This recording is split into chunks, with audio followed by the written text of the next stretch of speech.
Sveiki, darbie sekotāji! Man ar vien vairāk, pēdējā laikā ir bijuši tādi gadījumi, kad man jautā par psihodēlisko vielu iedarbību smadzeņu darbību. Pavisam īsi.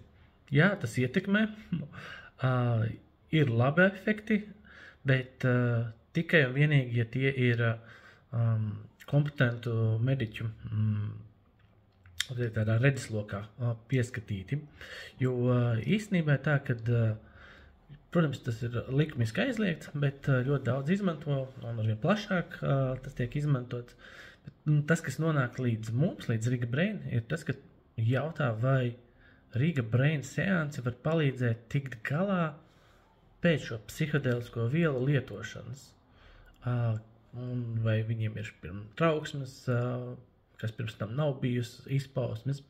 Un tā atbilde ir tāda, ka mēs nestrādājam kādiem konkrētiem simptomiem vai diagnozēm, bet jā, tā pieredze mums ir, kad šie neurooptimāli seansi, viņi palīdz mūsu smadzenēm atgūt šo te adaptīvo stāvokli, jo psihodēliskās vielas, viņas patiešām ir vairāk tie aspekti, ko viņas izmaina smadzenēs, bet ja mēs tā paskatāmies gan par smadzeņu viļņiem, tad viens ir, var samazināt mūsu ego, līdz to var mūsu emocijas būt tāds riktīgi piepildītas, un tad papildinās tāda emocionāla stāvokļa, līdz to tādas, varētu teikt, tādas eiforiskas sajūtas, un viņas izjauc ar šo te dabisko nervu sistēmas līdzsvaru, kā viņas ir radīts, lai spētu atjaunoties. Un var izraisīt tādas sajūtas kā apjukumu vai tāds ilgstošs mentālais nogurums. Ja mēs paskatāmies par tādiem smadzeņu viļņiem, tad galvenie punkti, piemēram, alfa viļņi, parasti palielinās radot tādu izmainītas apziņas stāvoklis.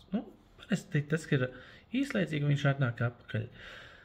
Ja paskatāmies uz teta viļņiem, kas ir 4 līdz 8 Hz, tur ir, tie arī ir saistīti ar tādu introspekciju, dažādiem tādiem dziļiem emocionāliem pieredzēm.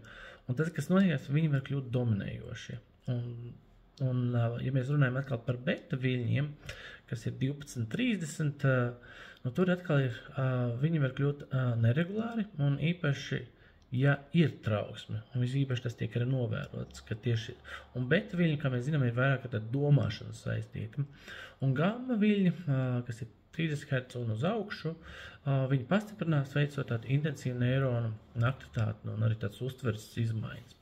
Un šī te pieredze, viņa, protams, var būt ļoti izaicinoša, viņu var grūti pārvarama, viņi meklē speciālistus, un taču svarīgi zināt, ka palīdzība ir, un tāpēc ir dažādi speciālisti, kas var palīdzēt. Kā, piemēram, mēs Riga Brain varam palīdzēt?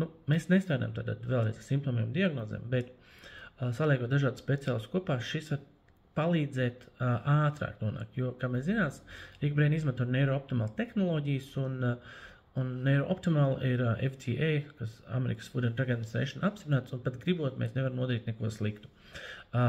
Vienīgi diskomforti ir iespējami